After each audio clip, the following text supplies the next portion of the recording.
वैष्णवी हगवणे मृत्यू प्रकरणातील आरोपी सासरा राजेंद्र, दीर सुशील आणि 6 आरोपी निलेश चव्हाणची पोलीस कोठडी आज संपणार। दुपारी तिन्ही आरोपींना न्यायालयात हजर केलं जाणार।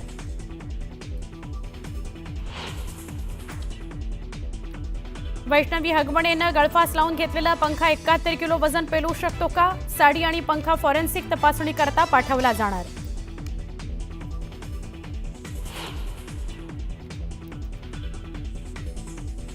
एलओसी ओलांडून पाकमध्ये गेलेल्या नागपूरच्या सुनीताची NIA आणि सैन्याचे अधिकारी करणार चौकशी। पोलीस चौकशीत सुनीता सहकार्य करत नसल्याचं आलं समोर।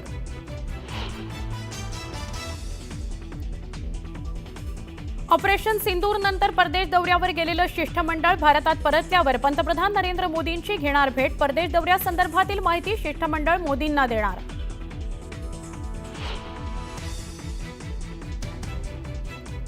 कॅबिनेट मंत्र्यांकडून राज्यमंत्र्यांना अद्यापही अधिकाराचं वाटप नसल्याचं चित्र। राज्यमंत्र्यांकडून मुख्यमंत्र्यांना कॅबिनेट मंत्र्यांसंदर्भात तक्रार करणारे 2 वेळापत्र। वरिष्ठ सूत्रांची न्यूज 18 लोकमतला माहिती।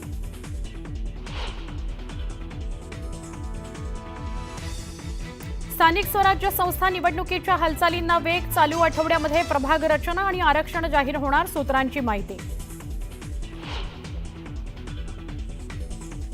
धनंजय मुंडेंविरोधात भ्रष्टाचाराची तक्रार केल्याप्रकरणी अंजली दमानियांचा जबाब नोंदवणार।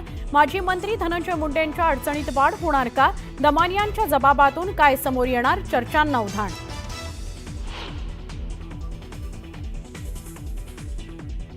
नाशिकमध्ये कोयता गँगचा धुडगूस। शहरात 2 ठिकाणी वाहनांची तोडफोड। जेल रोड परिसरात काही तरुणांवर कोयता गँगचा हल्ला। स्वर्गीय गोपीनाथ मुंडे यांचा आज स्मृतिदिन। पंकजा मुंडेंच्या हस्ते आज परळीमध्ये वृक्षारोपणासह विविध कार्यक्रमांचं आयोजन। देशात वेगानं वाढतीये कोरोना रुग्णांची संख्या। 10 दिवसांमध्ये रुग्णसंख्या 257 वरून 3700 पार।